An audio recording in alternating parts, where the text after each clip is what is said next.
Hey guys, so this is the lab that I have for you today. This is the solid that you want to create using your Play-Doh. And then with your floss or your knife, you want to cut it parallel to the base. And the base is, in this case, what it's sitting on.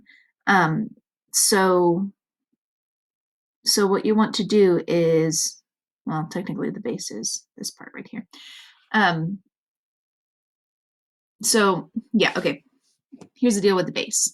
The base is the one that there's only two of as far as prisms are concerned. So here there's only two triangles, so that's the base. There's only two circles, so that's the base. Now here in the cone or in the pyramids, the base is the one that there's only one of, the shape that there's only one of. And so there's only one circle here, and so that is the base. There's only one quadrilateral here, so that's the base. There's only, well, technically on this one there's four triangles because this is like a D4. Um, if you're familiar with weird dice, or a tetrahedron. And so all four of these triangles are essentially the same.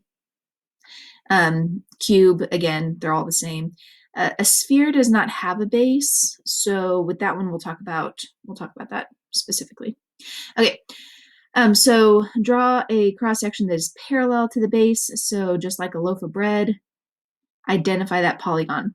So how you can use your Play-Doh here and how you should use your Play-Doh here to really help visualize this, because this being one of your first forays into spatial awareness and spatial reasoning, that is going to help a lot having a tangible thing. So play with your Play-Doh, make it into a little shoebox here, and then slice it like a loaf of bread. And tell me, what shape do you come out with?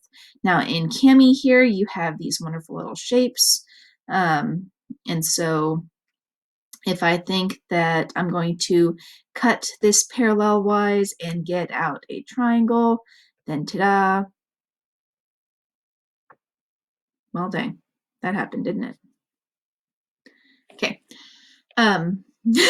So now I have this wonderful triangle, and that is my shape. Now, quick hint, this is not going to have a triangle. Being parallel to the base, totally not going to be a triangle. So I'm going to undo that. And the next part says, draw a cross section that is perpendicular to the base, and so that intersects this at a 90-degree angle, and then show me that polygon. Now, here's the difference.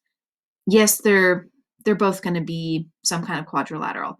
If you put the first one like this and the second one like that, then that's not exactly correct. You've got to be aware of I say not exactly correct. That's incorrect.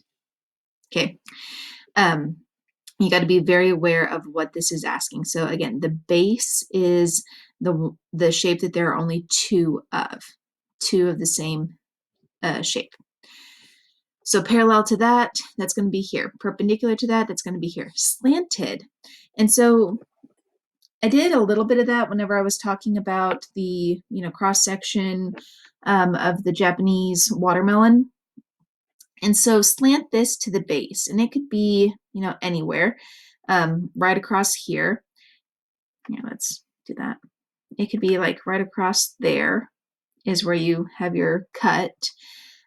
What shape does that make? And so that's going to be one that you really want to play with as far as the Play-Doh is concerned, because those angles, those bias cuts, if you're familiar with cooking, cutting on the bias like that, that does tend to make kind of a weird shape. And so you want to definitely play with that as far as your Play-Doh is concerned. Okay, so that's pretty much all the same. Here, definitely make a cone and cut it with your floss or your butter knife, or if you have Play-Doh tools because you have a small sibling, or you have Play-Doh tools because you love Play-Doh. Nobody's going to judge. Then make sure that you're getting some good cuts there. All right, so there's that, and then the last thing is the sphere. So parallel to the base. That base is going to be what we call the great circle. And we'll talk a lot more about that, a lot more in depth in 8th grade. But this big circle around the middle, that's going to be your base in this case.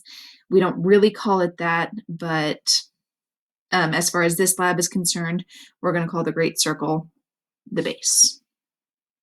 Okay, so make one parallel to this, one perpendicular to this, and one kind of slanty. So just, I guess, right in there. And then show me what kind of intersections that makes. Now, if you end up getting on this one, you end up getting some kind of weird, wonky, skinny circle like that. Okay, then that is what you need to draw. And I don't really know how to delete those because my select tool wasn't really working.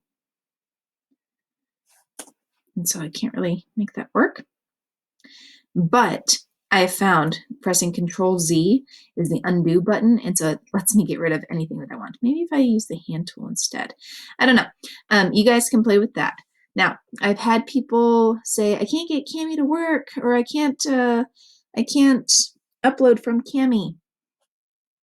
You don't upload from Cami. You make sure that you save this to your drive, and so it is saved here to your drive, or here, the download button. If you're on your Chromebook, that usually goes right to your Google Drive. Here, if you hit the print button with annotations, because that's all of your goodies and stuff, and you hit save to Google Drive, so I have to change this, but if you hit save to Google Drive and you hit save, then you can go back to your classroom and then hit the upload from your drive button, and it'll have your document there. Okay, so that is what I want you to do, and tomorrow we will do some IXL, identifying it without the Play-Doh. And so make sure that you get your spatial awareness brain engaged today and really spend some time mashing out the Play-Doh. All right, I'll see you guys tomorrow. You have a great rest of the day. Bye-bye.